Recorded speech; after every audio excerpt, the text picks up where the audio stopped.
Hello friends, welcome back. और आज हम अपना टॉपिक कंटिन्यू करेंगे डैम्स का, जो हमने लास्ट क्लास में छोड़ा था।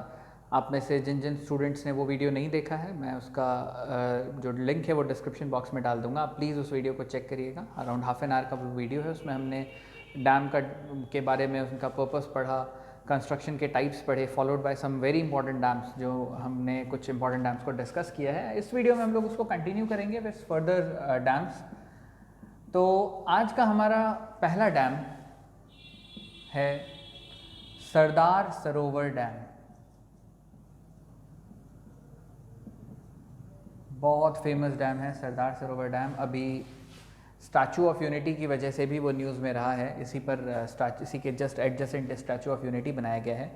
अगर हम लोकेशन की बात करते हैं तो केवड़िया, यानी हम लोग बात कर रहे हैं गुजरात की। ये सरदार सरोवर डैम प्रपोज तो बहुत पहले किया गया था। यानी अगर हम लोग देखते हैं कि इसके फाउंडेशन की बात की जाए तो वो 1961 में हमारे पहले प्राइम मिनिस्टर ने, पंडित नेहरू ने इसका फाउंडेशन डाला था। बट इसकी कंस्ट्रक्शन बहुत सालों तक शुरू नहीं हो पाई और 1987 में जाकर इसकी कंस्ट्रक्शन शुरू हुई थी। कंस्ट्रक्शन शुरू हुई 6-7 साल के अंदर ही प्रोटेस्ट शुरू हुए। बिकॉज आपको पता है सरदार सरोवर डैम के साथ इशू ये था, ये नर्मदा रिवर पर बना हुआ डैम है। और नर्मदा बचाओ आंदोलन, मेधा पाटकर ने जो एक आंदोलन चलाया था, उसकी वजह से 1987 में कंस्ट्रक्शन शुरू होने के बाद ही 7-8 साल के अंदर सुप्रीम कोर्ट के ऑर्डर्स पे उसको डिले कर दिया गया था, उसको रोक दिया गया था। फर्दर काफ़ी वो केसेस लंबा चला। उसके बाद डैम्स को लेकर कई बार ऑर्डर्स मिले डैम को बनाने के। फर्दर फिर बीच बीच में काम रुका। इसकी हाइट को लेकर कई इशू थे, क्योंकि इसकी ओरिजिनल हाइट जब ये डैम बनाया गया था, propose height was 80 metre, followed by इसको 88 मीटर किया गया। फिर 112 मीटर, 120 मीटर्स करते करते इसको 138 मीटर तक की हाइट तक अभी ले जाया जा चुका है। और अब इसका फर्दर इंक्रीज़ किया गया और इसकी पीक हाइट जो रखी जाएगी वो लगभग 161 मीटर तक की हाइट प्रपोज्ड है। इंडिया का तीसरा सबसे बड़ा डैम है ये, third largest dam of India in terms of the reservoir capacity.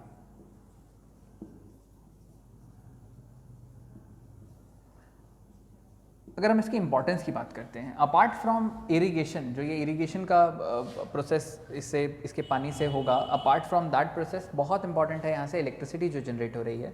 सो लगभग 1400 मेगावाट की इलेक्ट्रिसिटी सप्लाई भी हमें ये प्लांट देता है, जो सरदार सरोवर डैम के साथ हाइड्रो इलेक्ट्रिसिटी पावर प्लांट बना हुआ है। और गुजरात, MP, महाराष्ट्र, इन सभी स्टेट को इलेक्ट्रिसिटी सप्लाई भी इस प्लांट के थ्रू मिलता है। ओवर एंड अबव अगर हम देखें इसके बारे में कुछ और इम्पॉर्टेंट फैक्ट्स, तो हमें जानना है फिर पर्टिकुलरली नर्मदा रिवर के बारे में। तो चलिए हम लोग थोड़ा सा नर्मदा रिवर को भी समझते हैं। यहाँ पर नर्मदा रिवर का ही दूसरा नाम आता है रीवा। रीवा नदी जो हम लोग बोलते हैं वो नर्मदा रिवर की ही बात की जाती है। और जहाँ तक बात है इसके ओरिजिन की, तो नर्मदा का ओरिजिन होता है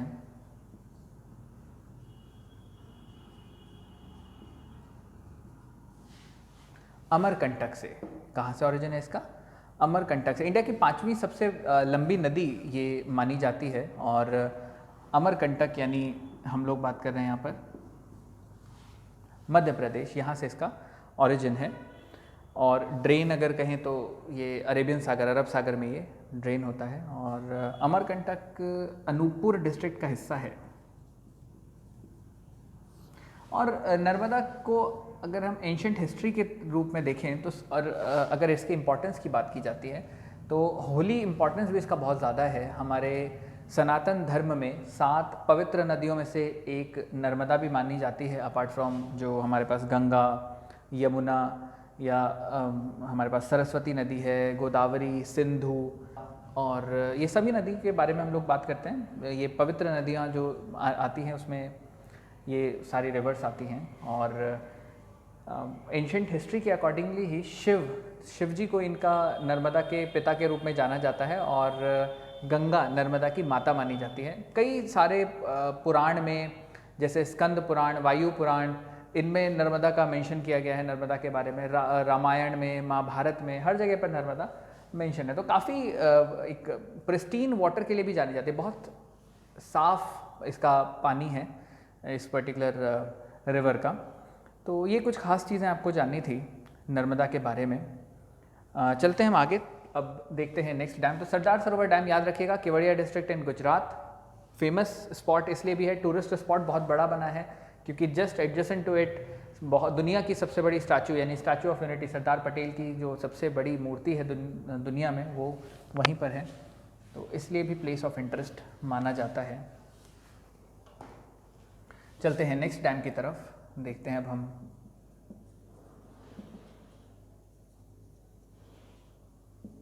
अगला dam that is Indira Sagar dam, again built on river Narmada. ये भी नर्मदा नदी पर ही बना हुआ एक बांध है और सबसे बड़ी खासियत इंडिया के टर्म्स में देखें तो इंडिया का सबसे बड़ा डैम यानी रिजर्वियर की हम बात कर रहे हैं यहाँ पर, India's largest dam in term of the reservoir capacity. Reservoir की कैपेसिटी के हिसाब से सबसे बड़ा डैम, लगभग यहाँ पर 13 बिलियन क्यूबिक मीटर वॉल्यूम जो पानी का है वो स्टोर रहता है एक टाइम पर इंदिरा सागर डैम में। और साथ ही साथ इसकी दूसरी इंपॉर्टेंस अगर देखी जाए, इलेक्ट्रिसिटी प्रोडक्शन में भी बहुत काम का है। लगभग यहाँ से 1000 मेगावाट की बिजली सप्लाई डेली की रहती है, तो इलेक्ट्रिसिटी प्रोडक्शन में भी बहुत आगे और सबसे बड़ा डैम है। लोकेशन की बात करते हैं तो खांडवा यानी मध्य प्रदेश में ही ये डैम है, नर्मदा रिवर पर बना हुआ। नर्मदा रिवर को कई बार life line of Madhya Pradesh या लाइफ लाइन ऑफ गुजरात भी बोलते हैं नर्मदा को, क्योंकि इलेक्ट्रिसिटी के टर्म्स में भी और इरिगेशन के सप्लाई, पानी का जो सप्लाई है उसके टर्म्स में भी नर्मदा का बहुत बड़ा रोल रहता है इन दोनों स्टेट्स में। तो हमें ये डैम भी पता होना चाहिए।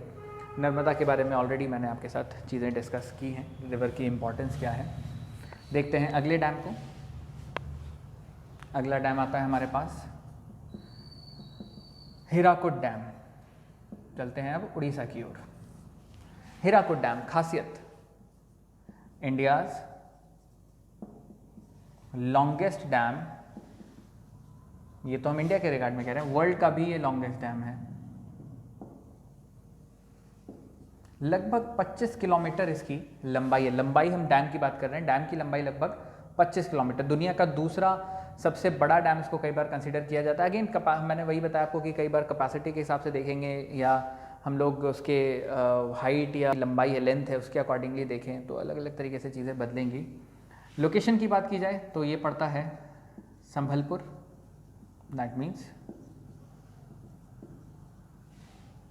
उड़ीसा में। किस नदी पर बना है तो it is built on river Mahanadi.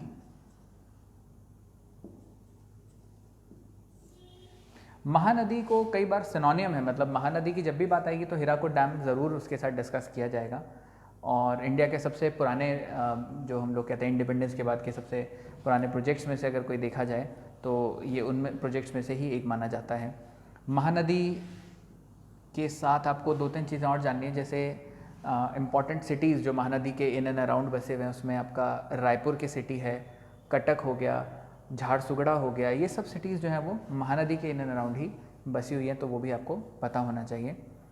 अगर हम बात करें यहाँ से अब मेन जो पर्पस है हीराकुड डैम का वो इसका इरिगेशन के रिगार्ड में ही है, तो इलेक्ट्रिसिटी प्रोडक्शन यहाँ से बहुत ज़्यादा नहीं है, बट अगेन थोड़ा बहुत तो ज़रूर है। यहाँ के अगर इलेक्ट्रिसिटी प्रोडक्शन की बात करते हैं लगभग 370 मेगावाट का यहाँ से सप्लाई चलता है, जो आपको हीराकुड डैम से हम कहें वहाँ के हाइड्रो इलेक्ट्रिसिटी पावर प्लांट से जो बिजली आती है। बात करें अगर हम यहाँ पर महानदी की, तो महानदी का ओरिजिन है दंडकारण्य से। दंडकारण्य यानी हम बात कर रहे हैं छत्तीसगढ़ की। और ड्रेन ये भी जो हमारा बे ऑफ बंगाल की साइड है वहीं पर ये ड्रेन होती है। इस पर बना हुआ डैम है हीराकुड। चलते हैं आगे, देखते हैं अगले डैम को। देखते हैं अब हम अगले डैम को। हमारे पास नेक्स्ट डैम आता है Gandhi Sagar dam. Gandhi Sagar dam is built on the river Chambal. ये चंबल नदी जो है that is a tributary of Yamuna. Chambal के ओरिजिन की बात करें तो ये जतापव पर्वत जो है वहाँ से इसका ओरिजिन होता है, जतापव हिल्स, यानी हम मऊ की बात कर रहे हैं, मध्य प्रदेश। गांधी सागर डैम का प्राइमरी पर्पस इज़ इरिगेशन। तो यहाँ पर इलेक्ट्रिसिटी सप्लाई बहुत ज़्यादा नहीं है। अगर इलेक्ट्रिसिटी प्रोडक्शन की बात करें तो इलेक्ट्रिसिटी प्रोडक्शन यहाँ से लगभग 120 मेगावाट के करीब यहाँ से बिजली सप्लाई की जाती है, क्योंकि इरिगेशन में मेन इसका रोल रहता है। और लोकेशन की बात करें तो पड़ता है ये हमारा मंदसौर में, मंदसौर यानी मध्य प्रदेश। इतनी चीज़ें आपको गांधी सागर डैम के बारे में पता होनी चाहिए। चलते हैं अगले डैम की तरफ। The next dam is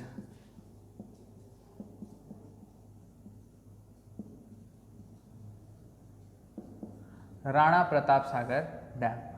Rana Pratap Sagar dam ये भी डाउनस्ट्रीम में यानी चंबल के ही रिवर पे बना हुआ है, built across the river Chambal.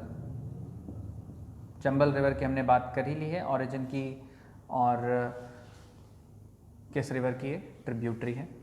Rana Pratap Sagar dam अगर स्टेट वाइज चलते हैं तो ये इसके डाउनस्ट्रीम में है चंबल के, तो ये पड़ता है आपका रावत भाटा में।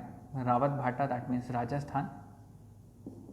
रावत भाटा अपने न्यूक्लियर पावर प्लांट की वजह से भी बहुत फेमस है, along with few of the others. जैसे हम लोग कुडनकुलम की बात करते हैं, रावत भाटा, या और कुछ बड़े बड़े अगर हम लोग लें जैसे तारापुर का न्यूक्लियर पावर प्लांट है। ये सब न्यूक्लियर पावर प्लांट की भी इंपॉर्टेंस बहुत ज़्यादा रहती है एग्जाम में। हम लोग उस टॉपिक को भी ज़रूर डिस्कस करेंगे आगे।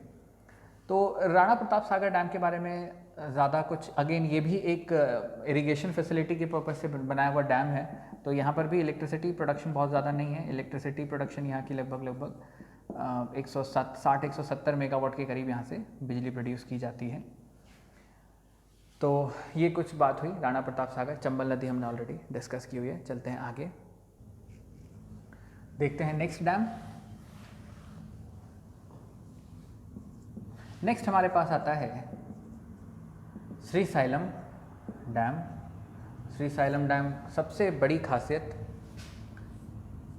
अच्छा पहले हम लोग इसकी बात कर लेते हैं। It is built across Krishna river.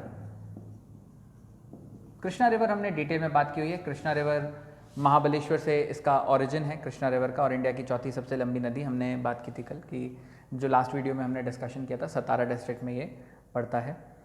Srisailam dam की सबसे बड़ी खासियत अगर हम देखें तो इंडिया का second largest hydro electricity producing plant यही माना जाता है। लगभग 1670 मेगावाट का बिजली प्रोडक्शन श्रीशैलम डैम से आता है। सेकंड सबसे बड़े की हम बात कर रहे हैं, थोड़ी देर में अभी हम बात करने वाले हैं सबसे बड़े डैम की जो इलेक्ट्रिसिटी प्रोडक्शन के हिसाब से है। लोकेशन की बात की जाए तो श्रीशैलम डैम आपका हो गया कुर्नूल डिस्ट्रिक्ट का हिस्सा, यानी आंध्र प्रदेश। काफ़ी न्यूज़ में ये रहता है बिकॉज यहाँ पर बहुत सारा पोटेंशियल बहुत ज़्यादा है इलेक्ट्रिसिटी प्रोडक्शन का, और बहुत सारा वाटर ऐसा है जो कि चैनलाइज नहीं हो पाता सही से, यानी इरिगेशन पर्पस जो हम लोग का इलेक्ट्रिसिटी प्रोडक्शन के लिए यूज़ होना था पानी, वो इससे ड्रेन हो जाता है और आगे नागार्जुन सागर के डैम में चला जाता है। वो इसी जो डैम है उससे आगे जाकर नागार्जुन सागर डैम पड़ता है कृष्णा रिवर पर ही। हमने लास्ट वीडियो में ये डिस्कस किया हुआ है, तो प्लीज़ उस वीडियो को भी चेक करिएगा। तो श्रीशैलम डैम की खासियत, second largest electricity producing plant इस पर बना हुआ है। चलिए देखते हैं अगले डैम को। आप में से बहुत सारे लोग घूमने के लिए इस डैम के इन एंड अराउंड ज़रूर गए हैं। Next dam is Pando dam. It is built across the river Beas. जो भी लोग कुल्लू मनाली जाते हैं, कुल्लू होते हुए मनाली जाते हैं, तो वो पंडो डैम ज़रूर देखते हैं, क्योंकि ये पड़ता है मंडी डिस्ट्रिक्ट यानी हिमाचल प्रदेश में। पंडो डैम अगेन बहुत ज़्यादा इरिगेशन के लिए यूज़ नहीं है, इसका भी यूज़ है इलेक्ट्रिसिटी प्रोडक्शन के लिए। तो in terms of the electricity production तकरीबन 1000 मेगावाट के करीब यहाँ से बिजली सप्लाई होती है, और कई सारे स्टेट को इलेक्ट्रिसिटी हिमाचल प्रदेश से जाती है because of the electricity production by Pando dam.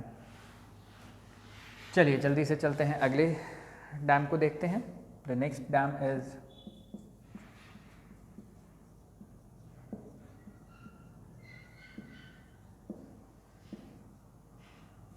हो सकता है नंबरिंग में मुझसे कुछ मिस्टेक हो जाए। Next is Karcham Wangtoo dam. Karcham Wangtoo dam again हम चल रहे हैं अभी हिमाचल प्रदेश में। It is built across the river Sutlej. इसके लोकेशन की बात करते हैं तो again it is located in the Kinnaur district. Kinnaur बोले तो आपका Himachal Pradesh, famous for its apple. Kinnaur के सेब बहुत प्रसिद्ध हैं। अगर कोई शिमला से आगे जाता है तो शिमला से आगे आपका किन्नौर का एरिया पड़ता है। शिमला से तो काफ़ी आगे है, लगभग 50 किलोमीटर शिमला से आप नारकंडा जाते हैं, वहाँ से आगे जाने पर किन्नौर की तरफ रास्ता चला जाता है। तो करचम वांगतू डैम वहाँ पर पड़ता है। अगेन यहाँ पर भी प्राइमरी पर्पस जो इसका है वो इलेक्ट्रिसिटी प्रोडक्शन का ही है। सो इलेक्ट्रिसिटी प्रोडक्शन के टर्म्स में अगर हम देखते हैं, it produces somewhere close to 1000 megawatt. तो हिमाचल प्रदेश में बहुत बिजली बन रही है, और बिकॉज ऑफ इट्स वैलीज़ पानी को रोकना बहुत आसान है, और डैम्स बना के वहाँ से टरबाइंस के through electricity, hydro electricity production होता है। एट द सेम टाइम उस पानी को यूटिलाइज़ किया जा सकता है इरीगेशन पर्पस के लिए, but everything has certain limitations. तो नेचर के साथ खेलना भी कई बार गलत साबित हो सकता है। तो अभी के लिए हम ये कहते हैं कि बहुत हमें कहीं ना कहीं बहुत बेनिफिट है इसका, but in the long term ये सस्टेनेबिलिटी पे ज़रूर ध्यान देना होगा कि हम लोग इस तरीके से भी एनवायरनमेंट को डिस्ट्रक्ट ना करें कि फिर वो कभी रिवाइव ना हो, या इतना खतरनाक हो जाए कि फिर एक जैसा हमने देखा उत्तराखंड में 2013 का फ्लड आया था, तो उसमें भी हमने कई जगहों पर ये बताया गया है कि जो मेन जो फिज़िकल वहाँ का एक पूरा का पूरा हम कहें लैंड जो था उसको हमने चेंज करने की कोशिश की। लैंड फॉर्म्स अलग अलग होते हैं, और लैंड फॉर्म्स के साथ अगर आप छेड़छाड़ करोगे तो प्रॉब्लमेटिक वो हो सकता है। बट गवर्नमेंट इन चीज़ों को बहुत अच्छे से देखती है, ऐसा नहीं है कि वो बिना किसी रिसर्च की चीज़ें करती है। तो ऑब्वियस है कि ये गवर्नमेंट ने बहुत सोच समझ के ही ये सारे डैम्स को कंस्ट्रक्ट किया हुआ है। ओके, मूविंग ऑन, चलते हैं अब हम नेक्स्ट डैम की तरफ। देखते हैं अब हम नेक्स्ट डैम हमारे पास आता है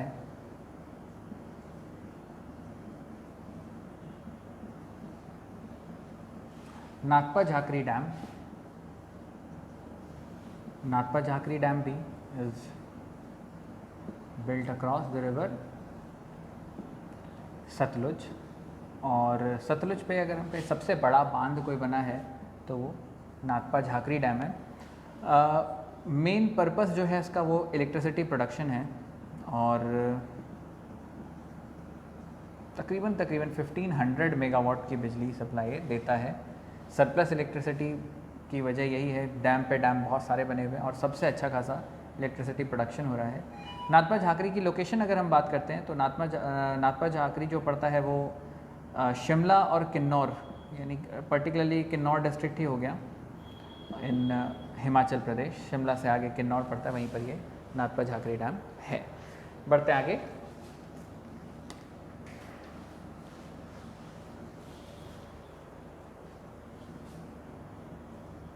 नेक्स्ट डैम देखते हैं। अगला डैम हमारे पास आता है कृष्णराज सागर डैम।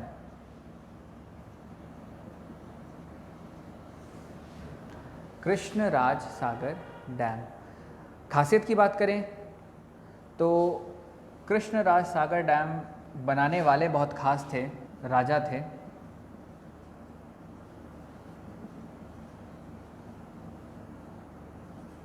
उनके नाम पर ये डैम है और इसको बनाने वाले खास मैंने इसलिए कहा because who is the chief architect जो हैं इसके, वो आपको पता होने चाहिए। सो चीफ आर्किटेक्ट इसके थे एम विश्वेश्वरैया। एम विश्वेश्वरैया बहुत बड़े इंडिया के इंजीनियर, हम कहें सबसे बड़े इंजीनियर में से एक। कई लोगों को इनके नाम को प्रोनाउंस करने में बड़ी तकलीफ़ होती है, कई बड़े लोगों को भी दिक्कत हो जाती है और वो नाम इनका प्रोनाउंस नहीं कर पाते, but it is M Visvesvaraya. वो चीफ इंजीनियर थे इस पूरे डैम के। अच्छा, एम विश्वेश्वरैया की बात करें तो 1955 में इनको इंडिया का हाईएस्ट ऑनर दिया गया, यानी भारत रत्न। और जो हम लोग सेलिब्रेट करते हैं हर साल 15 सितंबर के दिन, इंजीनियर्स डे, वो इन्हीं का बर्थडे होता है। पब्लिक सर्विस में बहुत ज़्यादा रहे और अंग्रेज़ों ने इनको नाइट भी दिया था। सो काफ़ी फेमस इंजीनियर, इंडिया के सबसे फेमस इंजीनियर में से एक। वो चीफ आर्किटेक्ट रहे कृष्णराज सागर डैम के। कृष्णराज सागर डैम कृष्णराज वडियार ने बनाया था। कृष्णराज वडियार जो कि मैसूर के राजा थे। ओके, और यहाँ पर मैं आगे हम बढ़ते हैं। इसके रिवर की बात करें तो built on river Kaveri. Kaveri नदी या KAVERI, कावेरी भी हम इसको लिखते हैं। बहुत फेमस रिवर है। अब इरिगेशन, इलेक्ट्रिसिटी प्रोडक्शन, ये सब चीज़ों को अगर हम हटा देते हैं तो भी इसकी इंपॉर्टेंस बहुत ज़्यादा है। वो है इसका डिस्प्यूट। तो कावेरी का डिस्प्यूट यानी जहाँ से इसका ओरिजिन होता है इन कर्नाटका, जिसको हम ताल कावेरी बोलते हैं, वेस्टर्न घाट का हिस्सा है जहाँ से ये ओरिजिनेट होता है। ताल Kaveri in western Ghat origin हुआ। आगे ये कर्नाटका से फिर बहते हुए तमिलनाडु जाती है और यही दोनों स्टेट में हुआ था वाटर का डिस्प्यूट। बहुत लंबा प्रोसीडिंग चला, कई बॉडीज़ बनाई गई जिसमें CWMA हम लोग बोलते हैं, यानी कावेरी वाटर मैनेजमेंट अथॉरिटी बनाई गई। Further Kaveri water regulation committee बनाई गई और डिस्प्यूट जो है वो तो आज तक चल ही रहा है। 60% जो इसका वाटर है कावेरी का, वो इरिगेशन पर्पज़ के लिए ही यूज़ होता है। कोई इलेक्ट्रिसिटी प्रोडक्शन के हिसाब से अगर हम देखें तो बहुत ज़्यादा इस पर डैम्स इस तरीके से नहीं बनाए गए हैं। बट हाँ, इसमें एक बहुत रेयर फैक्ट जो मैं आपको बताना चाहूँगा, वो बहुत इंपॉर्टेंट है, मतलब बहुत यूनिक फैक्ट है इसका। सिवान समुद्र,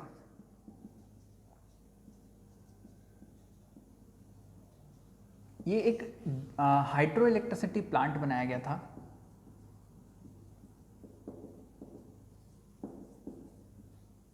वे back in the beginning of the 20th century. 1902-3 के करीब में ये एक हाइड्रो इलेक्ट्रिसिटी प्लांट बनाया गया था। नाम था सिवान समुद्र। इसी नदी पर यानी कावेरी नदी पर बनाया गया था, जो कि माना जाता है Asia's first hydro electricity power plant. तो एक बड़ा यूनिक फैक्ट, बहुत ही पेक्यूलियर फैक्ट जो हमने इसके साथ डिस्कस किया। कृष्णराज सागर डैम के अलावा कावेरी रिवर की खासियत पे अगर हम बात करें तो सिवान समुद्र एशिया का पहला हाइड्रो इलेक्ट्रिसिटी पावर प्लांट ये कावेरी नदी पर ही बना था। चलिए बढ़ते हैं आगे, देखते हैं अब हम नेक्स्ट डैम को।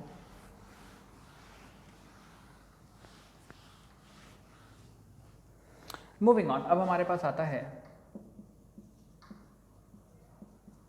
Next very important dam is Idukki dam. So Idukki Dam is built across Periyar river. So Periyar river यानी हम केरला की बात कर रहे हैं यहाँ पर। और इडुक्की डैम का मेन पर्पस जो है, अच्छा इसकी खासियत देखें तो आर्क डैम है ये।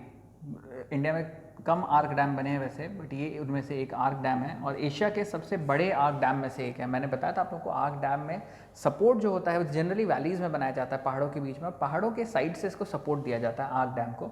तो वैसा ही एक डैम इडुक्की का है। मेन पर्पस यहाँ पर इलेक्ट्रिसिटी प्रोडक्शन भी इसका एक बहुत इंपॉर्टेंट पर्पस है, क्योंकि in terms of electricity production लगभग 750 मेगावाट की यहाँ से सप्लाई आती है। Along with that irrigation is again important prospect. Idukki dam भी काफ़ी न्यूज़ में रहता है, तो आपको इसके बारे में भी काफ़ी कुछ पता होना चाहिए। मेनली क्वेश्चन जो है वो अगेन स्टेट बेस पर ही पूछेगा कि भाई कौन से रिवर पे बना है या किस स्टेट में है, बट मैं फिर भी थोड़ा सा इवॉल्व करके आपको बताना चाहता हूँ कि इन केस अगर कुछ और भी इसके बारे में पूछा जाए you should be well versed with it. चलिए बढ़ते हैं आगे, देखते हैं अगला डैम। डैम हमारे पास आता है भाटगढ़ dam. It is built across Velvandi नदी। Velvandi river is in Maharashtra.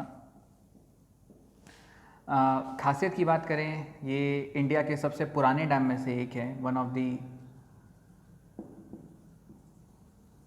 Oldest dam, and it was built by the britishers. तो काफ़ी पुराना डैम है भाटगढ़ dam, which is located in Maharashtra, Pune के पास अगर हम कहें पर्टिकुलरली तो पुणे डिस्ट्रिक्ट का हिस्सा हुआ ये इन Maharashtra.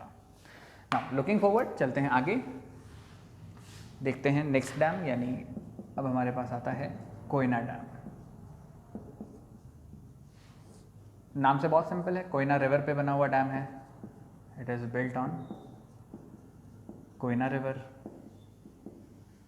Now Koyna is a tributary of Krishna river. Krishna river की ट्रिब्यूटरी है कोयना। बट इस डैम की खासियत जो है, जो क्वेश्चन के पर्सपेक्टिव में इंपॉर्टेंट है, वो है कि this is India's largest electricity producing plant. India का सबसे बड़ा हाइड्रो इलेक्ट्रिसिटी प्रोड्यूसिंग प्लांट अगर कहें कोई, तो वो है कोयना डैम, और लगभग 2000 मेगावाट के करीब इसका सप्लाई आता है। तो बहुत बड़ा डैम है इन टर्म्स ऑफ, बहुत बड़ा हम किस पर्पस में कह रहे हैं, in terms of hydro electricity production के टर्म्स में ये सबसे बड़े डैम में से इंडिया में अगर हम देखें हाइड्रो इलेक्ट्रिसिटी प्लांट के हिसाब से सबसे बड़ा डैम ये है। और दूसरा सबसे बड़ा हमने पढ़ा था श्रीसाइलम डैम, जो कि श्रीसाइलम भी कृष्णा नदी पर ही बना हुआ है और ये भी कृष्णा नदी पर ही बना है। चलिए बढ़ते हैं आगे,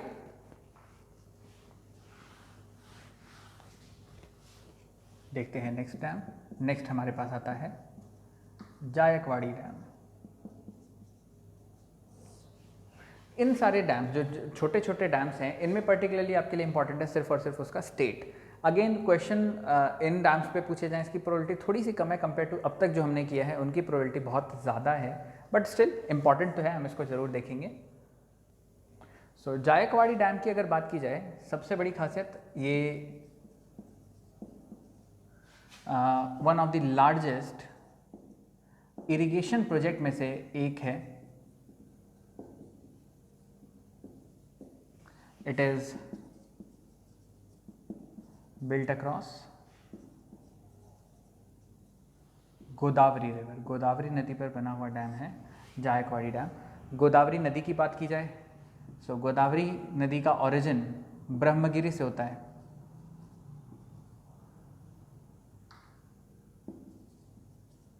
originates from ब्रह्मगिरी यानी त्र्यंबकेश्वर, एक बहुत फेमस प्लेस इन दी होली जो हमारी हिस्ट्री है उसके अकॉर्डिंगली। और गोदावरी नदी का दूसरा नाम आपको पता, वृद्ध गंगा। वृद्ध गंगा यानी ये भी एक बहुत फेमस रिवर है। आफ्टर गंगा के बाद दूसरी सबसे लंबी रिवर है इंडिया की, ये सेकेंड लॉन्गेस्ट रिवर, जो इंडिया से ऑरिजिन होती है, इंडिया में ही ख़त्म होती है। तो वृद्ध गंगा भी इसको कहा जाता है। ऑरिजिन की हमने बात कर ली, त्र्यंबकेश्वर यानी महाराष्ट्र में इसका ऑरिजिन है। और जायकवाड़ी डैम की खासियत, सबसे बड़ा इरिगेशन प्रोजेक्ट इस पर बना हुआ है, गोदावरी नदी पे ये डैम बना है। बात की जाए इसके लोकेशन की, तो ये डैम औरंगाबाद डिस्ट्रिक्ट का हिस्सा है, औरंगाबाद में ये बना हुआ है, यानी महाराष्ट्र। औरंगाबाद वैसे भी बहुत ख़ास है, अगर हम हिस्ट्री की बात करते हैं तो वर्ल्ड हेरिटेज साइट यहाँ से आता है हमारे पास एलोरा केव्स के रूप में।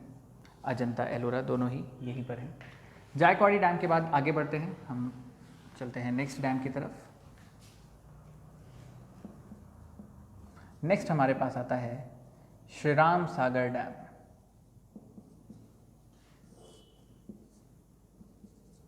Built on again Godavari river, लेकिन ये महाराष्ट्र में नहीं, ये है निज़ामाबाद डिस्ट्रिक्ट, यानी तेलंगाना की बात हम कर रहे हैं यहाँ पर। मेन पर्पस यहाँ पर इरिगेशन है। सो श्री राम सागर डैम का जो primary purpose is all about irrigation. बहुत ज़्यादा कोई इलेक्ट्रिसिटी से इसका सप्लाई से बात नहीं आएगी। चलते हैं नेक्स्ट डैम की तरफ। नेक्स्ट हमारे पास आता है Jawahar Sagar dam. Built across Chambal river. Chambal पे हमने ऑलरेडी कुछ बड़े डैम पढ़े हुए हैं। So Rana Pratap Sagar dam, Gandhi Sagar dam, ये दो हमने इस वैली प्रोजेक्ट में बात की हुई है ऑलरेडी, और एक जवाहर सागर डैम भी वहीं पर बना हुआ है। ये चंबल पे 3-4 डैम थे, उसमें जवाहर सागर को थर्ड डैम माना जाता है, which was built across the Chambal river. बात की जाए जवाहर सागर के लोकेशन की, तो जवाहर सागर डैम हो गया आपका कोटा यानी राजस्थान में। हमने पहला डैम जो इन 4 डैम्स में पढ़ा था that was the Gandhi Sagar dam, जो कि आपका हिस्सा हुआ एमपी का। उसके बाद के सारे रावत भाटा में हमने राणा प्रताप सागर डैम की बात की। यहाँ पर हम जवाहर सागर की बात कर रहे हैं, कोटा राजस्थान में। और इसी प्रोजेक्ट का एक और हम डैम अभी लेते हैं। तो Jawahar Sagar dam was built across Chambal river. Electricity production बहुत ज़्यादा नहीं है, इरिगेशन मेन पर्पस है। 60 मेगावाट की बिजली सप्लाई देता है, बहुत ज़्यादा कुछ इलेक्ट्रिसिटी के टर्म्स में नहीं है, बट इरिगेशन के लिए काफ़ी इंपॉर्टेंट है। लास्ट डैम अब हम लेंगे, that is Kota barrage. Okay, ये इंपॉर्टेंट नहीं है कोटा बैराज, बट मैं ये इसलिए करवा रहा हूँ बिकॉज चंबल वैली प्रोजेक्ट के मेरे को 4 डैम करवाने थे, जिसमें Gandhi Sagar dam, Rana Pratap Sagar dam, Jawahar Sagar dam और लास्ट हमने कोटा बैराज लिया। इसकी इंपॉर्टेंस उतनी नहीं है। कोटा बैराज नाम से ही पता चल रहा है, located in Kota Rajasthan, not important for any other purpose. Paper में बहुत ज़्यादा इसके आने के चांसेस नहीं हैं। इस के साथ ही हमने अपने डैम के कुछ इंपॉर्टेंट इंडिया के डैम्स की बात की। ये 20 डैम्स जो हैं वो सबसे इंपॉर्टेंट डैम्स हैं, और इसके बियॉन्ड बहुत ज़्यादा कुछ क्वेश्चन बच नहीं जाता है। देखिए, डैम के हिसाब से अगर हम बात करते हैं कि भाई इंडिया में छोटे बड़े डैम देखें तो there are more than 3000 dams, but question के पर्सपेक्टिव में इतने ही डैम है जहाँ से क्वेश्चन आज तक बने हैं। इसके बियॉन्ड बहुत ज़्यादा चीज़ें नहीं हैं। मैंने ये कोशिश किया था कि along with the compilation of these dams I would have to discuss the rivers along, और आई होप वो भी बहुत हेल्पफुल आपके लिए रहेगा। जो मैंने रिवर्स का डिस्कशन किया है, बी इट गंगा, यमुना, गोदावरी, कृष्णा, कावेरी, हमने जिसकी भी बात की, हमने सबके ओरिजिन की बात की है, और कुछ में हमने इंपॉर्टेंट सिटीज़ की भी बात की है।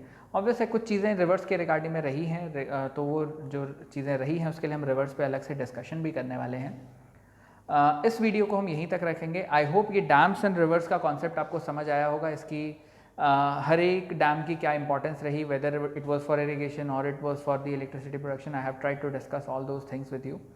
I hope you will enjoy this session. In the next video, we'll move with some other topic. Till then, have a good day. Bye bye. Stay safe. Stay sound. Thank you.